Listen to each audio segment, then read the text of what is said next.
We'll collect your questions and hope to answer them later this week on a mailbag segment. I want to bring on my guest, Leslie Juflas. Leslie's the co-author of Trade What You See and also from Trading Live Online. Leslie, thanks so much for joining us today. Hi, Dave. Thank you very much. Thanks for inviting me. Of course, and we are underweight local Seattle guests, and I very much appreciate you having you on the show. And you sent two charts ahead of time, which is great. The first one is looking at a daily chart of the S&P last 6 months or so. What is this telling you about the market here? Well, what I wanted to show you today, Dave, is momentum shifts that tend to occur, and they tend to occur on the smallest time frames first, and they work their way up to the larger time frame. So we're looking at a daily chart of the SPX, and really what we can see here is where the RSI range is marked in. There's been a break of that smaller range where those blue arrows are between the blue dashed lines. And you can see that the RSI broke below that small range to the downside. Now, as the price came up from there and made new highs on this newest breakout, the RSI has not made new highs with that. So it's showing us that there's a loss of momentum right now on that RSI. And for those that don't know, Wells Wilder is a developer of the RSI. It's a momentum oscillator. And I like to use it, and I especially like using the analysis of the ranges with it. Now, if we could switch to the 60-minute chart, I think this is where things can really get interesting, is the opening up the lid of a daily or weekly or monthly time frame and starting to drill down to the smaller time frames can give us a lot of information. When the momentum starts to shift, they're going to show up on the very smallest time frame first, and we're usually just dropping like a pebble in the water. It's not going to make much of a splash. But as they start to work out to the larger time frames, we start to see some larger swings in both directions. And there looks to me right now there's a period of some distribution going on and some rotation going on. This chart is showing, I use some Fibonacci ratios in the work and analysis that I do, and this chart is showing us that these swings from down to up have been following and creating this natural trend line of these 1.27 swings. And all that means is where that pink X is on the left side of that first swing, if you take that and measure the length of that swing top to bottom, multiply it by 1.27 and project that up, that's where the end of that swing is. So I've marked in the latest one over in the right-hand corner, which would be coming in just above, a few points above 3,400.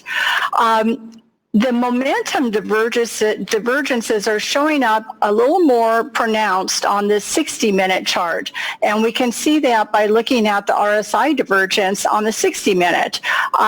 We can see that back from the beginning of February, when price made that new high, the momentum made a new high on the RSI, but as it continued to make highs, you can follow those 127s up, it's been diverging on that RSI, and I think that that's concerning right now. The red horizontal line across there is showing us where those most recent February RSI highs are. So it poked above that purple trend line just a bit today, but it closed back down below it. Now, why this is important, there's so many times that traders, investors are taken totally off guard by large, swift down moves.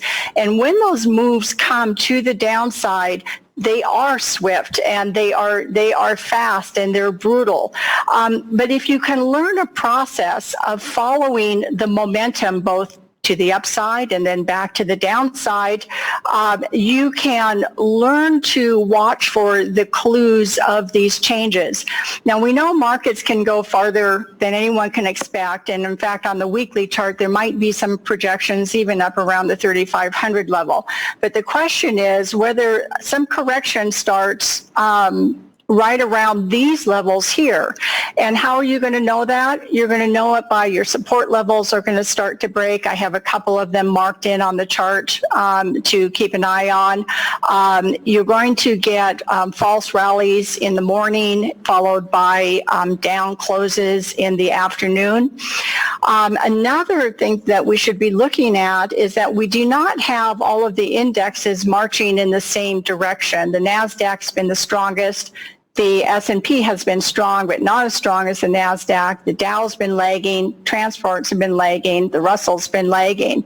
So that's something that that is of concern as well.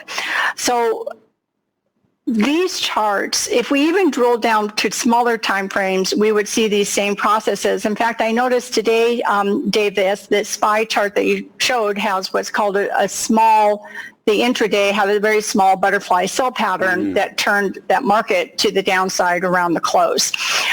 So those are the types of patterns that I use with this type of technical analysis to sort of try and stay ahead of especially a decline that can be swift. Leslie, these are two fantastic charts. And, I don't know if you've heard earlier on the show, I hammer home on the show the idea of connecting the short term to the long term. And I think in these two charts, you've done a fantastic illustration of that, particularly sort of that fractal nature, right, of the weakness and the divergence in the RSI on the daily chart, but how on the hourly chart you see a similar sort of pattern emerge. These are two fantastic charts, Leslie. Thank you so much for sharing these and coming on the show today. Thanks, Dave. Thanks for your time. I appreciate it.